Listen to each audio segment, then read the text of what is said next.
Chantea Kirkwood, and this is the Keith Andrews Show. I am telling you, you got to watch it. You need to be a part of it because it's so much bigger than you. It's so much bigger than us. It is about us doing life together. Regardless if you are an actor, a singer, a dancer, a writer, whatever you are, whoever you are, you need to connect with this show because there is something you can learn from someone else. My name is Daniel Blake Smith. I'm a screenwriter and a producer and a book author. And I had the distinct privilege of being on the 1000th episode of the Keith Andrew Network alongside Chantea Kirkwood, who was a massive delight as well. Ladies and gentlemen, welcome to episode 1000 of the Keith Andrew Network. That is right, we finally reached the goal of 1000 episodes. Today we have two guests. One of them, one's here right now, the other one's in the works. If she comes in, I can always do the introduction over. But right now, today's guest, as you saw from the recommendation video, I just want to say, Dan, thank you for being here with us. And we're also being joined by our second guest as well. And Chantea, I just want to say thank you for being here as well. Thank you. No, the honor's all mine. Now, the first one I'm going to start off is Dan. Tell our audience a little bit about yourself. First of all, it's thrilling to be on your 1000th show. I guess that's some sort of numerical honor. I don't know. Hope we set it off for the next 1000 to be even better. I hope I put that on to Chantea. That's her job, is to get the next 1000 going. No, I am. I've kind of lived two different lives. At least I was a professor. I taught American history at the University of Kentucky for many years. And then toward the end of that time, I began gravitating toward telling stories in a different way through film and television, because after all, history is just storytelling.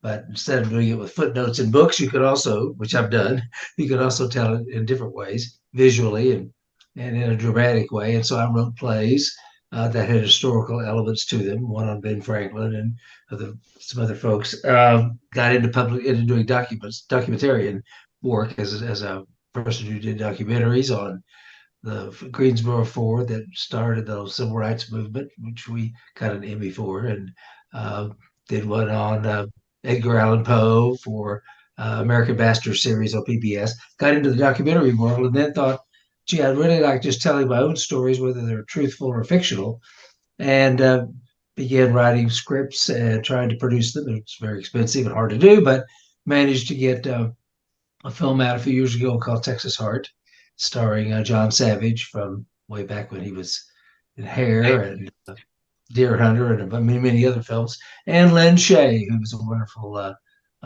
star of horror films. Anyway, this was a legal thriller that is now up on Amazon Prime, and I'm getting ready for a film about a horror film of my own about that is called A Beating Heart, that stars Cybill Shepherd, who, if you may recall, was in Moonlighting and The Last Picture Show and many other things. So I'm trying to stay busy in the world of storytelling, and it's a fun thing to do, even though it's very frustrating to come up with the money, because, as I'm sure most people know, it's people aren't just waiting to hand you money. You've got to really cajole them and convince them that this is the story they've got to see and hear, you know. No, I agree. I'm still looking for sponsors. Maybe you can help me out with that. But I mean, that's a subject for another time. But now we're going to hear from our other guest, Ms. Chantea. Hey, Andrew. So what do you want to know? And my name is, it's actually pronounced Chantea. Oh, Chantea. Isn't that cool? Yes. I have it on text-to-speech, so I do apologize. And you're good. I was going to say, why is it called Chantea? You don't look like a Pokemon. Well, the French version of that name means to sing or the singer. And so that's definitely what I do. Oh, I take my hat off to you. And again, I do apologize for Miss Rene. That's why I always say box one, box two. Something I'm working on is I have text to speech, so it helps me. Dan's name's easy to remember. It's easy. But for your name, I have it on text to speech, so it repeats it. And it's like Chantea, Chantea. And I'm like, Why does that doesn't sound right? But it's Chantea. Yes. Actually, I like the sound of that a lot better. But the question I wanted Yes. to ask you, but I asked Dan, is tell our audience a little bit. I can't speak. Tell our audience a little bit about yourself. Well, I am an actor, a singer, songwriter, author, and speaker. And I love people. That is the biggest thing. So I travel often, probably once a year, to different countries throughout Europe and abroad to share my faith as a Christian by teaching gospel music workshops. So No, that's that's me. absolutely inspirational. And I do have a Very couple cool. questions for you guys off the air. As you know, right now it cuts back and forth. We're gonna take a break in about 9 minutes, and it's gonna change up the format. Try to do things a little different going forward into the new Okay. 1000 era. It's funny you mentioned 1000. If I do everything that I'm doing right now, it will take me 10 years. So last night, I know I kind of had an ADD moment. Like if I can do an interview every single day, how long will it take me instead of taking 10 years? And I came to the conclusion there's 365 days in a year. Now, if I do an interview every single day, that's 200. So I was thinking, yeah, about 2.5 years, maybe three. That sounds more reasonable than waiting another 10 because I'm gonna be today's my birthday. Happy birthday to me. I'm Happy 35. Yeah, birthday. happy birthday, man. Yeah, I appreciate that. Wow. So if I wait 10 years, I'm gonna be 45. I'm like, Jesus Christ. Can we hit the fast forward? Can we hit the fast forward button? I would rather do 3.5 years, and I do apologize. I know you said you do gospel music, but I do apologize. And I would rather do 3.5 years than sitting around for another 10, if that makes I any understand. sense. But the question I It's a want to lot of ask, interviews. oh, absolutely. Now, the next question I want to ask you, Ms. Tante, is what is difficult about your career and everything that you overcame? Because you mentioned that you are an actor, an author, a speaker. So the question I want to ask you for all three subjects, what's difficult about acting for you?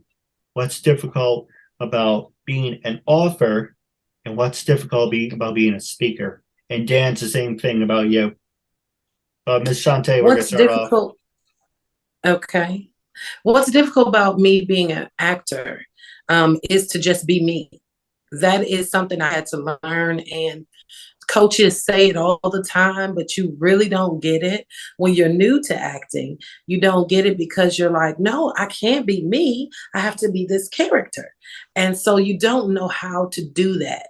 But what they're saying is you have to learn how to bring you to the character. So if the character has to drink a soda, then drink a soda the way you would drink a soda with the character in mind of what their attitude is or what their history is. And so it's like, oh, okay. So normally I would just grab a can of soda, drink the can. But if I am a woman who is angry because my husband just left me, then I'm going to pick up the can like this. I'm going to drink like this. I'm going to slam it down. Right. But I'm being myself. No, don't worry, we're here. Okay. I'm being myself as I'm doing that. However, I just have to do it as the character with the character in mind. Also, for me as an author, what's difficult is when you get writer's block and you haven't really lived through the next section of what you're writing about. So you really have to focus on what it is that you're doing. So it's like, okay, sometimes you just got to get up, walk away, live a little bit more life, and then return to it when you feel an unction. So sometimes, you don't feel an unction right away. It's just like, today I feel like writing, or a thought comes to mind while you're driving, and it's like, oh, I got to get this out. I got to get this out, and so you got to record it on your phone or anywhere you can. Get home and write it out. And if that's all you have to say that day, it's all you have to say that day. Get over it. It'll be okay. That is one of the biggest things that I've had to overcome and learn not to rush myself through the process. Yes, I want to get a book out, but if it's crap, it's not going to be worth it. And the last thing. Oh, I didn't mean to interrupt. Yeah, go I do ahead. apologize. It's funny you should mention that, but I will save it towards the end. Okay. And lastly, speaking, well, you gotta be you. Again, going back to the acting, you have to be you, not the person you think people are envisioning you to be. But whatever your topic is, whatever your goal is, whatever you need to share with the world, you have to be authentically you, because you are the expert of your situation. You're not trying to be an expert of their situation. You're trying to be an expert of your situation. You're sharing what you've been through, what you've accomplished, and now how they can get through what they're going through. No, absolutely. And I do apologize for interrupting. Oh, you're good. The reason is you mentioned the book is crap. It's I'm the youngest out of 4 brothers and 1 sister. So 2 of my family members are authors. And they're like, well, if they can do it, I can do it too. But I was jealous of my brother at the time. So I wrote this book. It was really bad. If it was meant to be a joke, then congratulations, mission accomplished. It was called When You Overcome Controversy, Dreams Do Come True, even if you have a learning disability. I asked exuberance, is it readable? Is it editable? Can people read it? Yeah, sure. Okay, let's push it through. It was the biggest, and it's uncensored, by the way. It was the biggest piece of shit you can imagine. Because here's an example.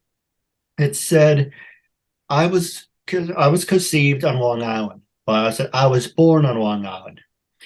But it didn't say that. It said, I was born on long land. So if you're going to say like a Neanderthal and say like, yes, I was born on land surrounded by water. Well, who speaks like that? And when my mom went to community college, it said my mom went to comedy college. And I'm like, Jesus, exuberance. I just asked you, is it readable? And you said you would fix. They didn't fix anything. They just said, yeah, it's okay. Wow.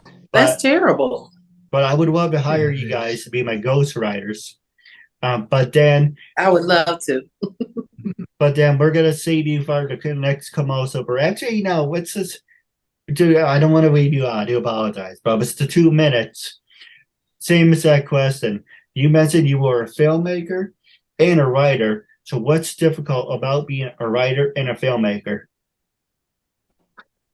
Well, I mean, I write books, mostly nonfiction, but also a couple of novels. And there, it's a different matter. It's like, Chantea can relate to this. She has some good pearls of wisdom there about how I call it walking the ground, but it's having lived experience that, especially if you're telling something that you consider a true story or it's just true to that character, go and research it, literally go to places where a character may have lived, if it's a true story, and walk the ground and kind of feel, I don't want to get too mystical about it because it is mainly just to get a sense of what that person's horizon and world felt like. It might have looked like, that you can't just figure out on the internet or sitting in your office. So that's one thing. But when you're writing scripts, there's that, you do that as well. But the thing I mentioned at the outside is the biggest struggle. It's always about the money. It's not necessarily true about writing a novel or a history book or a book of poems or how to or whatever. As long as you get a good idea, the publisher will cover it. But you could have written the greatest script in the world, or so you think. But if nobody's going to fund it, it just sits in your inbox. And so you constantly have to think like a producer, which one of the first people I worked for, that when we did the Edgar Allan Poe movie, she said, Dad, whenever you write something, always be a producer as well. which means you understand, you have a seat at the table when the business decisions are made, instead of, hey, we bought the script from you, now just stay away. You're there on the set, you're there before you get to the set, putting together the people that help make the movie. It's all about packaging it the right way, got the right cast, the right budget, telling the story the right way. It is very complicated. It's fascinating and challenging, but it's daunting because it's a long way away from when you sat down initially and said, hey, here's a cool ghost story I want to tell. Okay, but then by the time you're ready to make it into a movie, it turns into a big collaboration with a lot of other people, which is wonderful. It's what makes the art so great, and film and television fantastic, because these other people bring great things to it. But you have to pay a lot of attention to what they say that may or may not be related to what you were thinking about when you wrote the script in the first place. So becomes a larger than life thing that sometimes falls apart because you weren't trying to make it that way. Sometimes it comes to life in a wonderful way because, wow, look at what they're bringing to it. Production designer makes the interior look fantastic. Actors go different directions with the words you've used. The director has a wonderful creative eye and vision for how to make the story look visually exciting. All that's great, but it's a long way from page to screen, I guess is what I'm saying. Whereas it's more controllable if you're an author just sitting in your study. You better know what you're doing, but you're not there with 50 other people who are going to be on the set. It's just you and the computer, and do you have a good story to tell? I guess the other person that enters the picture is the editor, like you were talking about, Keith. You need to have a good editor. You can't edit yourself because there are mistakes everybody makes, and they've got to be fixed. Publishers won't look at something that's just full of errors. But I guess that's what I would say the biggest challenges. No, absolutely. And when we come back from the commercial break, I'm going to ask you the next question when we come back from this commercial break. The whole point of my talk show is to show you that even with having a learning disability, I can still amount to something. And at the same time, I'm able to turn myself into an example for people out there dealing with any types of learning disabilities and disabilities, and never give up. Prove people wrong. Prove to them that labels do not dictate who you are and who you're going to be. So prove them. Stand out to something. We're back from the commercial break with two great guests. Now, the first question from Ms. Chantea and Mr. Dan. I was calling you Mrs. Dan, but it's Mr. Dan. So the first question I want to ask you about writing is, what do you guys consider yourselves, teasers or as a coach? Because you wrote so much. At this point in your career, do you think you can coach other people? And Ms. Chantea, I start off with you. Okay, I just had to make sure my volume was still on. Definitely, I would be a cheerleader. So yeah, coach, cheerleader. I'm that person in the background saying, you can do this. You got this, just, give me the concept. Tell me what you're thinking. And I can help you bring that to fruition. But you gotta know that you have to do some work. You gotta do the digging. You gotta do the historical things. Whatever research you have to do, you gotta get it done. Because my book I wrote, and it's a series, but I wrote it on marriage in the pastorate. So first ladies in the church, and how sometimes they don't have a voice and they've been put over different ministries that they never desired to be a part of. But I had to do the research. I lived as a first lady for a while, but a short time. So I did interviews with other first ladies, and I asked them all walks of life, Black, white, different religious sects. I asked, how, do you go about your day? How do you go about raising children that don't hate God?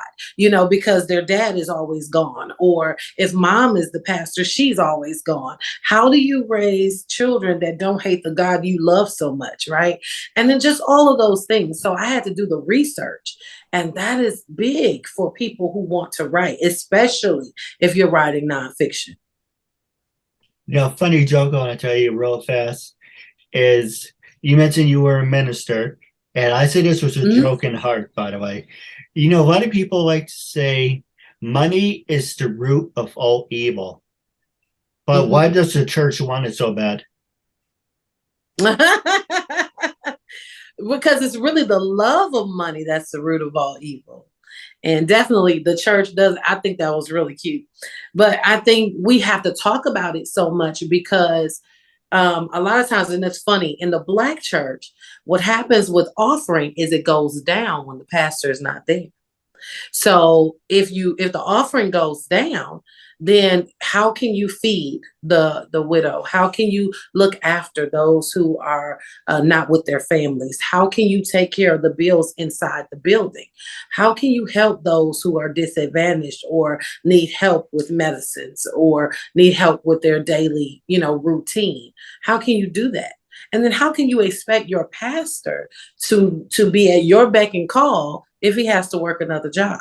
Right. So that was a good question in the form of a joke. If I find that video, I definitely show you it. It's really funny. It's a kid asks his dad, his parents, these jokes, and they're kind of like, they're not offensive. That's really funny. It's, you wouldn't expect a kid to say it. But if I definitely find it, I will send it to you. But okay, Dan, thank you. yeah, absolutely. Dan, the next question I want to ask you, same question. What experience do you have with teaching others? But before you answer that, remember the part in The Simpsons where they're passing around a donation plate and Homer puts in a coupon for like Red Lobster? Do you remember that scene? I've seen a bunch of episodes, but I don't know if I remember that one in particular. Oh, if I find it, I will definitely send it as soon as we're done. Please do, yeah. Now you're asking me whether I see myself as a coach. Is that what you said? No, I'm kind of. This is the hard part about what I do because I'm not a director. Uh, I have acted briefly in one of my films, but thank God it was just briefly. I'm a producer and a writer, and I guess in producing there is some coaching involved. You have to coach people to you're assembling people really you're hiring them the best people to behind and in front of the camera, etc. But as a writer, it's just you alone with your words and your ideas and your research. And so as a historian, and I'm big on chasing facts because that's what you do as a historian, although I've written plenty of fictional stories that have nothing to do with history. But it's all up to me to find the elements of the story and make sure it makes sense. Or in the case of history, make sure there's a truthfulness about it. And so it's kind of up to me. The only time I ever coached people was when I was put together a documentary project, and I had some of my graduate students, and they were doing some of the hardcore digging. I did a lot of it, but they did some of it, and so I had to coach them on my basic idea of any film, but especially it was a film that what is her name from Kentucky, Judd, the Judd family. Oh, Ashley Judd. Ashley Judd, yeah, she narrated my film on Kentucky, an American story, because she's from Kentucky. It was a Kentucky history thing. But I told everyone in working on that project, find things that we can relate to that also connect. In other words, so that there's all kinds of isolated events out in the world and history and so forth. People memorize facts and so forth, but that's not really history. History are things that matter and connect to us and to each other so that you can remember them, and they put together a more meaningful picture of the world you're looking at, and not just some isolated tidbit about someone. So I always use that as a way to motivate people who are helping me, but mostly I'm the one out there trying to dig up and think, is this story meaningful? Well, I always ask the question about relatability. Well, I relate to other people who didn't write it and don't care about the writer's life and, never put together a film or written a book, but will they relate to it when they see it, when they read it, when they think, can they see themselves or a little bit of their life story in that? And if they can, you're on your way. If they can't, well, you could be in trouble. Well, Probably are in trouble. Well, I'm going to ask you this one last two questions. So I'll pass it over to you guys. The first one I want to ask you is trying to find it without hurting myself. I usually try not to read index cards, but I'm trying to get back into the rhythm of everything. Don't mind me. That's just me. So the question I want to ask both of you, what's hard about catering and building to the right audience? And Dan, I'm going to start off with you. Say it again. What? What is hard about catering and building to the right audience? Catering and building to the right audience. Well, I don't know if you mean by hard or you mean is there anything wrong with it? Is that what you're getting at? Is there something wrong about catering to the audience? Both of you are writers. So as you're writing a book, and if you want to ghostwrite my book, I would love to work with you. But what is hard about catering to for me, my audience is like, well, you have to know what is your audience and who you're catering to. But for me, it's about entertainment and about making a statement. As a writer, who do you cater to, and how do you know you're catering to the right audience? That's a good question. It's tough because it's always that elusive thing.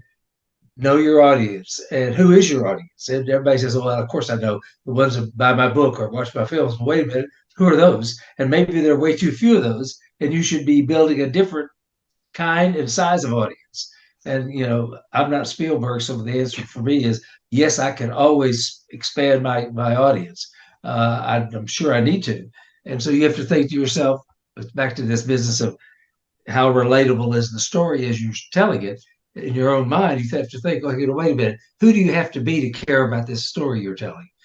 And you got to make peace with what that is, because if that's, I don't know, people with PhDs or something, and you think, okay, 433 people in the United States will care about this, and you're okay to sell that many books or half that many, then okay. But if you're trying to build an audience, if you're trying to write to an audience that you think could be way expanded, and maybe, I don't want to say teach them something, because then you're getting into messages. And the old phrase in Hollywood was, if you want to send a message, go to send a telegram, go to Western Union. You don't really want to get into that business, or at least I don't like doing that, because then you feel like you're trying to coerce people into believing something. Tell your story. If it has an impact, it will have an impact. But it's always valuable. And I think it's hard to do, but you have to think as you're writing the film, right toward an ending. And I remember when I went to the Writers Guild meetings a long time ago, one of the guys that worked with Matt Damon in Project Greenlight and some other films, he said, this is going to sound real weird and simple-minded, but my advice to all writers, he's a producer, not a writer, he said, don't forget your audience. And he's like, what are you talking about? Of course I wouldn't. But you can forget it, because you start telling some internal story that matters to you, but you have no idea if anybody else out in the world cares about it. Now, wrapping up the interview, it's called Word of Recommendation.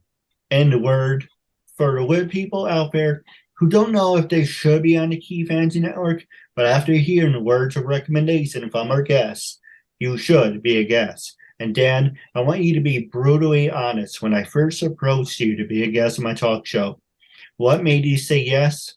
How do you feel now? And what do you recommend to other people? Well, I didn't know what angle you were coming from. A lot of times I get requests to be on what are clearly Hollywood film-based shows. That's the whole point of it. And from the get-go. And I couldn't tell, exactly where you were coming from. So I didn't respond right away. But then I looked up who you were, and I thought, well, this guy is really, what's the way to put this? Believes in the power of communication and talking through ideas and personal life stories. And that could be a cool thing to do. That's also opens you up to all kinds of questions. It's not just going to be film. It could be anything. So that's what I would be. Also, my recommendation is that if you believe in good conversation and wide-ranging, non-scripted things, in part, the Keith Andrew Show is a wonderful show to get on. I would strongly recommend it if you want to get out of your scripted in your head comfort zone about, okay, these are the things I already know to say about myself, and are willing to just say, I'll talk about anything, and find the fun and the insight from doing that. And it's a hell of a show to be on. No, absolutely. I mean, Chantea, what about you? Being brutally honest. I definitely agree with him. When you first reached out, I was a little leery, because I didn't know you, but I looked you up and I watched some of your interviews and how intelligible you are. And I just saw that it was wonderful. And to be a part of something that you are doing to try to show the world that you can be anything you want to be, despite disability, despite any challenges in your life. That's the most important.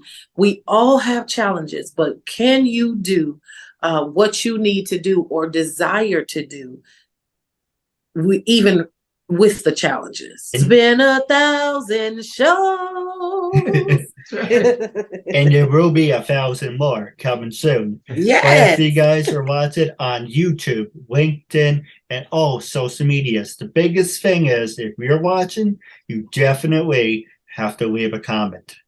With that being said, I do have a couple questions for you guys off the air. But until we meet again, it was a real honor and privilege having you as a guest, and I'll catch you later. I love the chase and the hunt, and I set the pace when I'm running. I always take what I want, and I always